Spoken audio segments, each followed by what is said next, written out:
Antes de sumergirte en esta increíble historia, considera suscribirte al canal y activar la campanita. Cada historia aquí tiene algo que decir, y no querrás perderte ni una. Nueva York, una ciudad vertical, hecha de cristal, acero, sueños apresurados y silencios cómplices. Una ciudad donde los edificios se elevan más rápido de lo que la vista puede alcanzar. Donde te encuentras con 1000 rostros al día sin recordar ninguno.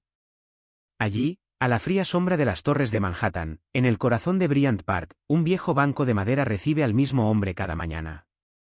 Caleb Monroe, cabello entrecano, barba cuidada a pesar de la calle, mirada penetrante bajo una gorra raída. Para los transeúntes, es solo otro vagabundo. Uno de más en un entorno plateado. Pero Caleb lo observa todo. Mira donde otros nunca se detienen.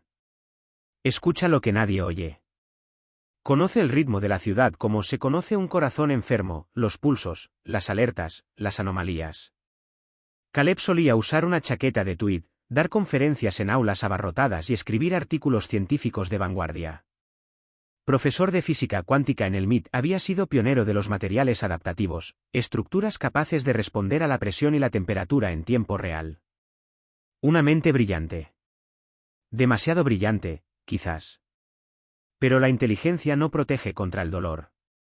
Su caída no fue repentina, sino lenta. Gradual. Como el agua que se filtra en los cimientos. Su esposa Elena era piloto de helicóptero de rescate en montaña. Una mujer fuerte, hermosa y llena de vida. Se estrelló una tarde de invierno en Vermont. Su paracaídas nunca se abrió. Fallo técnico. Un error raro pero estadísticamente aceptable, según el informe. Caleb no lo podía aceptar. Investigó.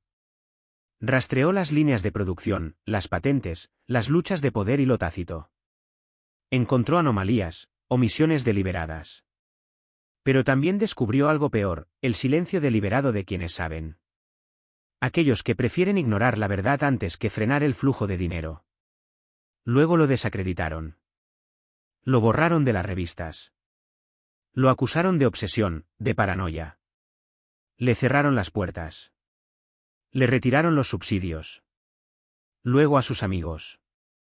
Finalmente, su casa. Desapareció sin problemas, como un hombre demasiado despierto en un mundo que prefiere dormir. Hoy vive en los intersticios de la ciudad. Siempre con un cuaderno negro a mano, donde anota sus observaciones, sus ecuaciones, sus sospechas. Casi nunca habla.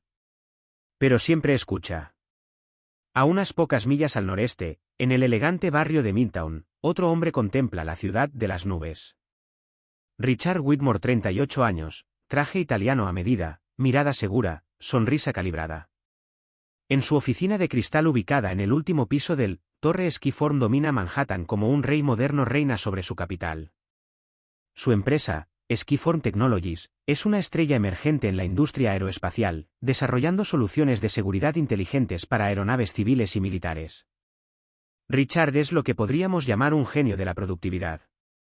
Exalumno de Stanford, un hombre que parece hecho a sí mismo y un estratega magistral, encarna el sueño americano en su forma más refinada.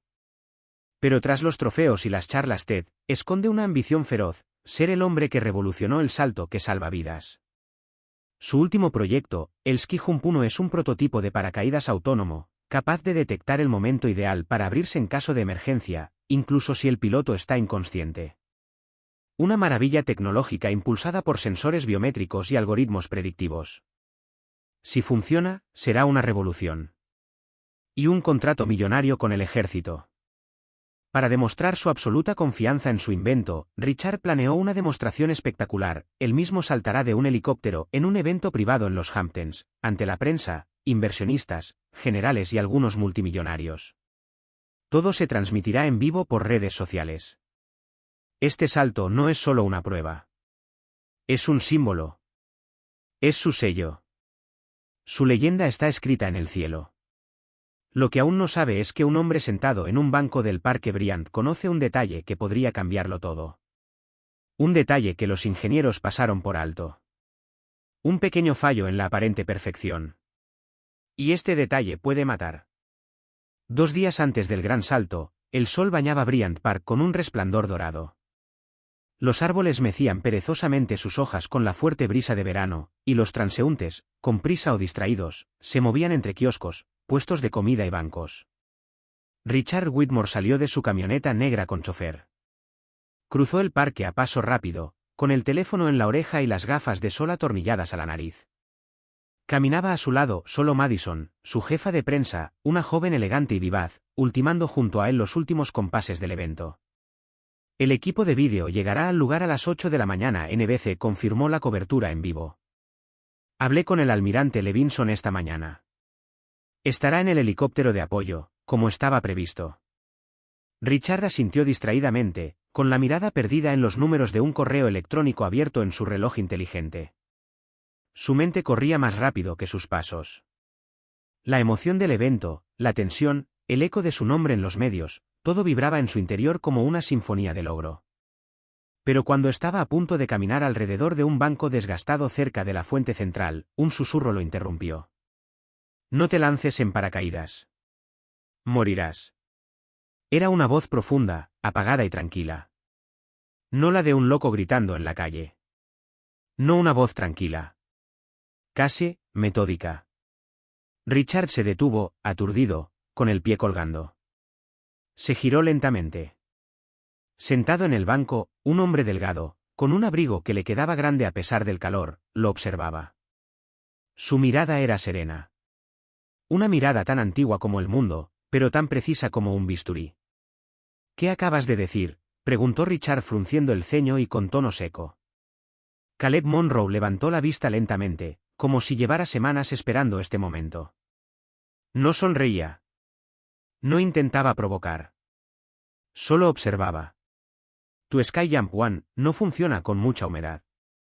El sensor del altímetro pierde su calibración debido a la condensación en la cámara del disparador. Cree que se activa a 244 metros. En realidad, se activa a 122 metros. Demasiado bajo. Demasiado bajo. Un pesado silencio cayó entre ellos, roto solo por el sonido distante de un saxofón tocado por un músico callejero. Richard retrocedió medio paso, casi a pesar suyo. Sintió una creciente incomodidad. No miedo. Más bien, una inquietud visceral. Porque esta información no público no se incluyó en ningún material de marketing ni comunicado de prensa. Era información confidencial, guardada en los servidores internos de Skiform. Solo los mejores ingenieros, algunos miembros de la junta directiva y él mismo, lo sabían. Y, sin embargo, este anciano sin hogar, en un banco desgastado por el tiempo, acababa de recitar estos detalles con precisión clínica. ¿Quién eres? Richard respiró. Pero Caleb no respondió la pregunta. Simplemente miró al hombre que tenía delante, sin odio, sin miedo, sin exigencias. Me han llamado loco antes. Y luego me han olvidado. Pero no he olvidado lo que sé. Lo que he visto. Y lo que supongo. Este salto, lo que llamas tu triunfo, es una tumba volante si no actúas. Richard se quedó allí un momento. Sostuvo la mirada de Madison, quien lo observaba desconcertada. Asintió, como para cerrar la escena. Aquí vamos. Susurró, casi para sí mismo. Y se fue, sin decir otra palabra, con el corazón latiendo más rápido de lo que hubiera admitido. Pero mientras caminaba, esa voz seguía resonando en su cabeza, como una interferencia en una transmisión. No te lances en paracaídas. Morirás. Intentó restarle importancia. Considerarlo una tontería neoyorquina. Pero algo se le había metido en la cabeza, falla un grano de arena en la máquina perfecta de su confianza. La mirada de este hombre la había visto antes. En los que saben. No fue un ataque. No fue una advertencia simbólica. Fue un hecho. Crudo. Irrefutable. Y en el silencio del todoterreno que lo llevaba a su oficina, miró por la ventana los edificios que pasaban y pensó, por primera vez en mucho tiempo. ¿Y si este loco fuese el único hombre cuerdo de esta ciudad? Esa misma noche, de vuelta en la torre Skiform, Richard Whitmore ya no era el hombre conquistador de la mañana. Estaba tenso. Preocupado. Una sombra se cernía sobre su rostro. Las palabras del desconocido aún resonaban en su cabeza con una precisión aterradora. Entró en la sala de reuniones del piso 47, acristalada por 3 lados, donde lo esperaba el equipo de ingeniería. Unas 15 personas, vestidas con polos bordados de esquiform, reajustaban nerviosamente sus documentos a su llegada. El ambiente era tenso. Richard no iba a llamar nunca reunión en este momento. Quiero tener el control total del sistema Skyjump One. Simulación en condiciones reales, costa, mucha humedad, 25 grados y viento suave. Pero Richard, ya hicimos las pruebas de altitud y humedad el año pasado, respondió Karen Lee, directora técnica, visiblemente sorprendida. Así que los haremos de nuevo. Esta vez en condiciones reales. Con grabación completa de las secuencias de disparo. Y quiero los registros sin procesar. Sin filtros. Habló con voz tranquila pero aguda. Un nerviosismo inusual perforaba sus silencios. Sabía que algo andaba mal, no solo con el sistema, sino quizás con su propio séquito. Los ingenieros intercambiaron miradas discretas. Algunos se encogieron de hombros. Otros intentaron argumentar, señalando la solidez de las certificaciones ya obtenidas, los plazos por cumplir y el interés mediático. Pero Richard los interrumpió. Es una orden. No una sugerencia.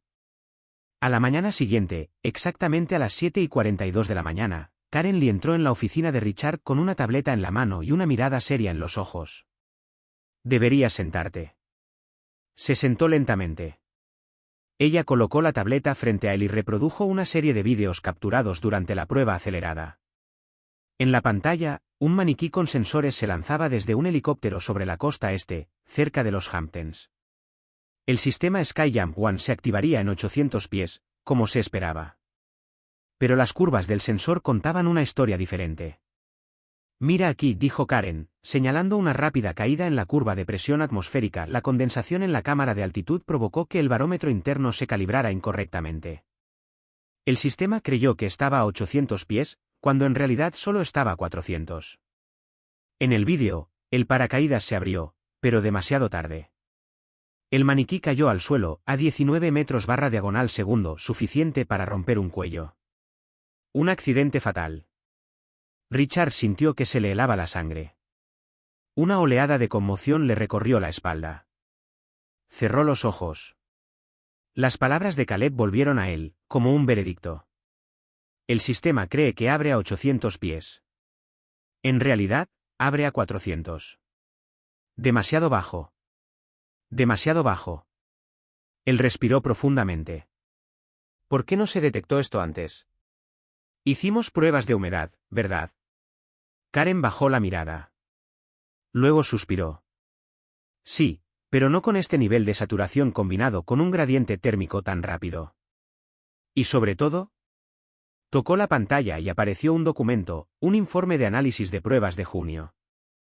Este informe ha sido modificado. Richard frunció el ceño. Modificado. Falsificado, Richard.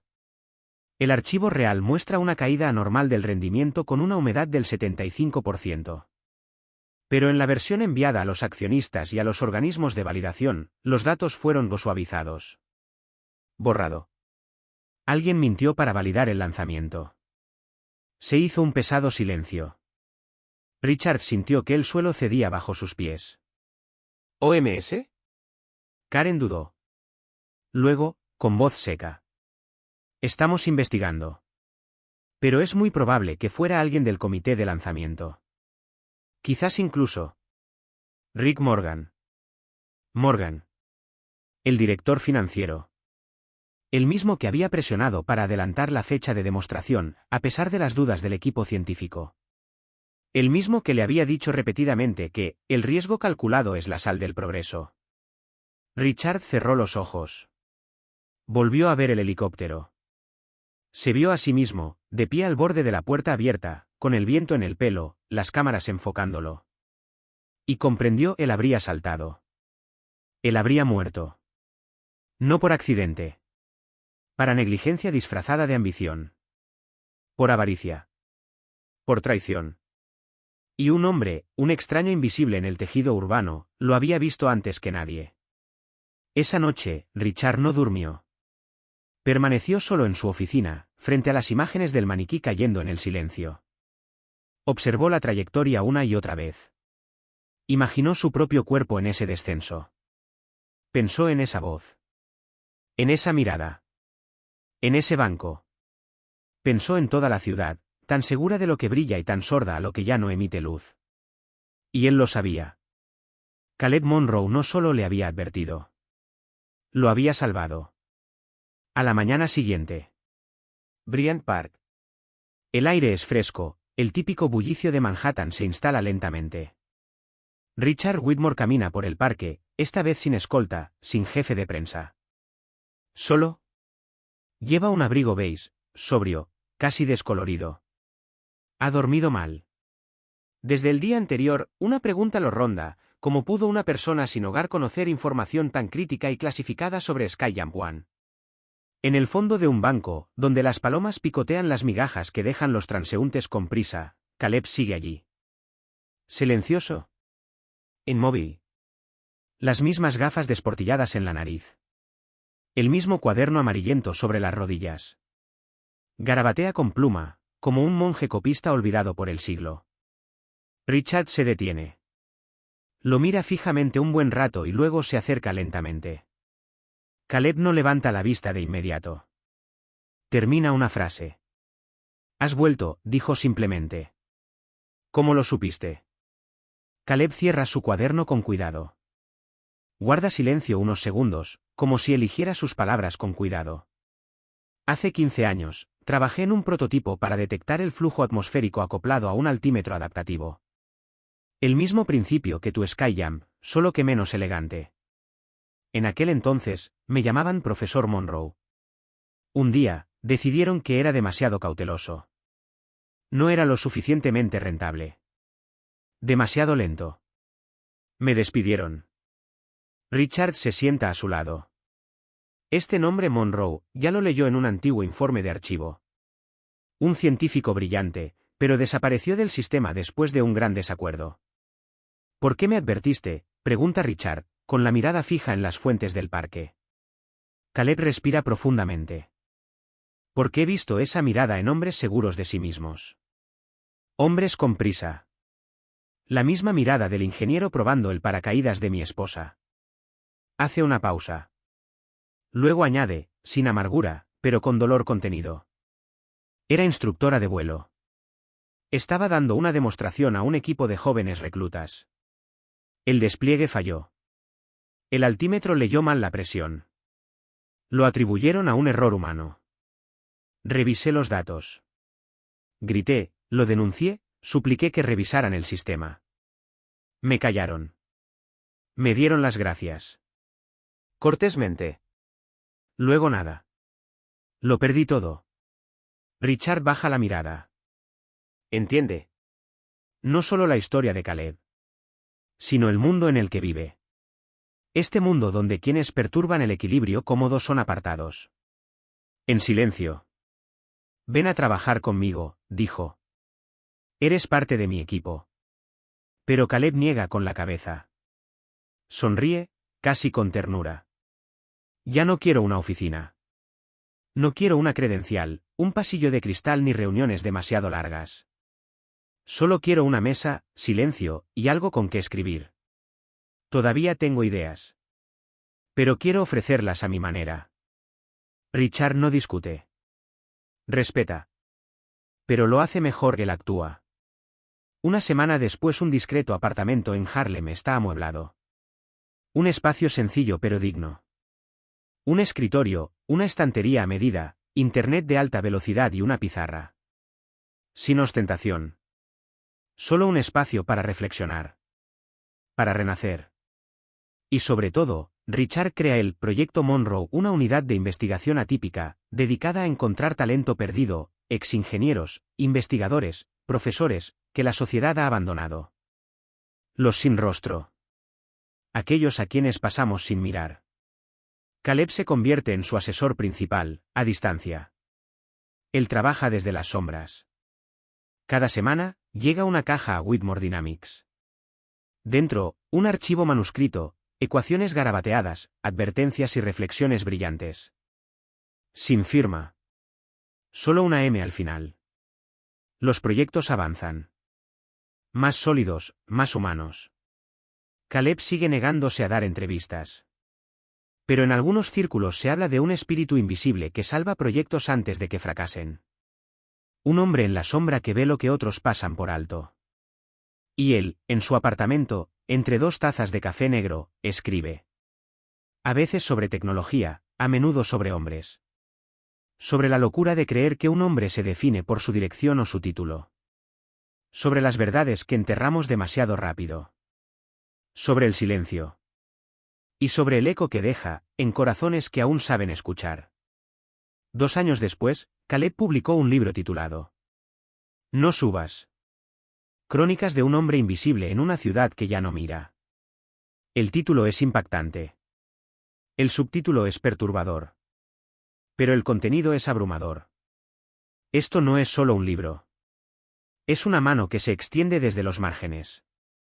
Una bofetada a la educada indiferencia de las principales avenidas. Caleb despliega una prosa a la vez cruda y poética, como una voz largamente contenida que finalmente recupera el aliento. Describe las aceras heladas del invierno, las noches interrumpidas por sirenas, los silencios críticos y, sobre todo, las miradas que pasan sin detenerse. Describe el hambre, la injusticia, las humillaciones cotidianas, pero también los momentos en suspenso, un café ofrecido sin comentarios, una mano en el hombro, un desconocido que escucha de verdad. Pero el corazón del libro es este preciso momento, el salto evitado. El día que vio a un hombre levantarse, con esa confianza ciega que solo los poderosos muestran, y cuando, contra toda lógica, alzó la voz. No grité para ser escuchado. Grité porque lo sabía. Y a veces, eso es suficiente. Los críticos son unánimes, el New York Times habla de un manifiesto silencioso para los pisoteados, el Washington Post lo ve como una obra de memoria urbana, en la frontera entre la confesión y la defensa. Las universidades lo están incorporando a sus cursos de sociología, filosofía e incluso ingeniería ética. El libro se convierte en un bestseller. Cruzó fronteras y se tradujo a 17 idiomas. Se leyó en salones burgueses, escuelas, prisiones y albergues. Se formaron clubes de lectura en torno a él. Los funcionarios electos citaron fragmentos en sus discursos. Un senador de California afirmó que no había sentido una bofetada tan fuerte desde Baldwin. Pero para Caleb, la fama no es lo que importa. Richard sigue innovando para mantener sus fábricas y sus ideas en marcha. Pero ahora no toma una sola decisión importante sin llamar a Caleb. Los sin hogar, como algunos los han resumido con condescendencia, se han convertido en el mentor silencioso de la empresa. Sin título. Sin tarjeta de presentación. Sin oficina en Manhattan. Solo una voz que respetamos. En cuanto a Caleb, todavía vive en ese pequeño estudio en Harlem. Sigue escribiendo. Lee mucho. Escucha jazz y habla con los niños del barrio. A veces camina, Parque Briand, pero ya no necesita saco de dormir. Se sienta en un banco, con un cuaderno sobre las rodillas. Quienes pasan no saben quién es. Y eso le conviene. Pero un día. Se acerca un adolescente. Tímido.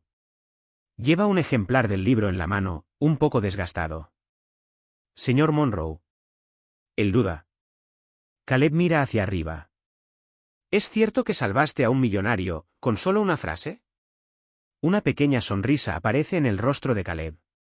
Asiente lentamente con la cabeza. Luego responde. No fue al millonario a quien salvé.